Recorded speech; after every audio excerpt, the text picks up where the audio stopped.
Necro Barista is a visual novel set in a Melbourne coffee shop that, as the name suggests, serves its customers in a realm between the living and the dead, unlike at least 80% of the coffee shops I frequent. The game caught my eye not only because of the strange premise, but it's also uncommon to find a game set in my own backyard, Australia. Sadly, Necro Barista is like an Instagram cake, covered in flowers and decorations with the unfortunate caveat that it's completely flavourless. Much like the hipsters that undoubtedly made this game, the flashy attention-grabbing appearance is only there to hide the fact that they don't actually have any personality. So basically, Necro Barista's peacocking. The story begins with martini-loving gay carpenter Keishan, who's nowhere near as interesting as his character description implies, stumbling into a coffee shop only to find out he's dead and has 24 hours left in the mortal realm. Despite the perfect setup, it seems the call to adventure just couldn't be bothered and instead stayed in bed, cold and sick, and ordered some delivery, knowing all too well it's going straight to its love handles. Keishan just kind of mopes around aimlessly for the rest of the story, along with Maddie. I definitely need prescription glasses, the barista,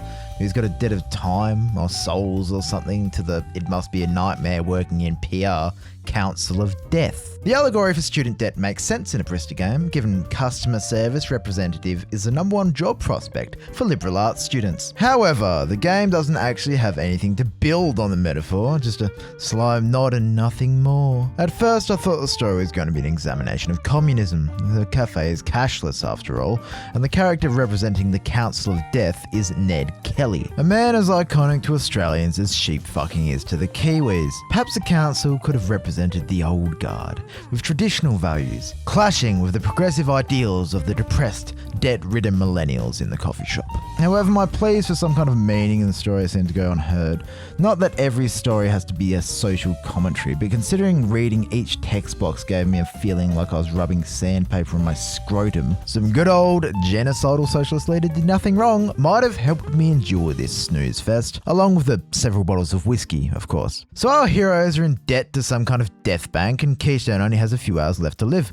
How do they get out of such a perilous situation? Spoilers ahead, mind you, it's not like there's any kind of plot twist to spoil. That would require competent writing. Keishan gets a job at the Ministry of Death, thus losing his 24-hour time limit. And not only that, he found some kind of loophole in the ministry's rules that also abolishes all Maddie's debt. In the blink of a deus ex machina eye, years of crippling debt, along with all the story's conflict, disappear. Cue a fanfare akin to one of my birthday celebrations. I guess the moral here is get a cushy government job and all your problems will disappear. I thought being a hipster was about not conforming. But does a good story even need a plot?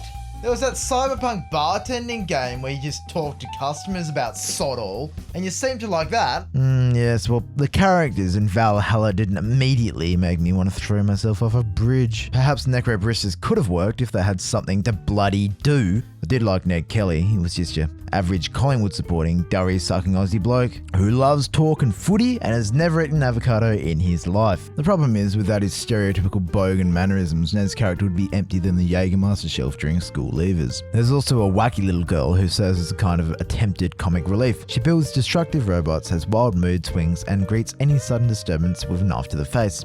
A little overblown, but at least she was energetic and interesting. Then we have Keishan, perhaps the most boringly grey queer character ever written. Maddie, the insufferably pretentiously witty bartender who's so realistically written, it reminded me why I stopped going to several cafes in real life. And finally, imagine a mad scientist that's been stripped of all their weird, charismatic, egotistical personality, and you get Che, who Maddie wants to bone, or so we're told. The romance completely lacks any chemistry and feels tacked on, almost as if nothing's happening in the story and they needed to give the characters something to fucking do. To Necro Barista's credit, it's at least somewhat self-aware, almost to its detriment. In classic enlightened millennial fashion, it's too afraid to take the piss out of anything but itself. Like, fuck me, we already get you're a bunch of fixed gear hipster fuckwits who love smashed apple on toast and soy lattes. Australia's got a fucking smorgasbord of insufferable cliche cunts all ripe for the picking. Perhaps the developers were just too stuck up their own ass to even acknowledge any other part of this spider-infested shithole of melting pot outside of their inner circle of twat friends. At the end of the day, I could tell you that Necro Barista's shortfall is its lacking plot,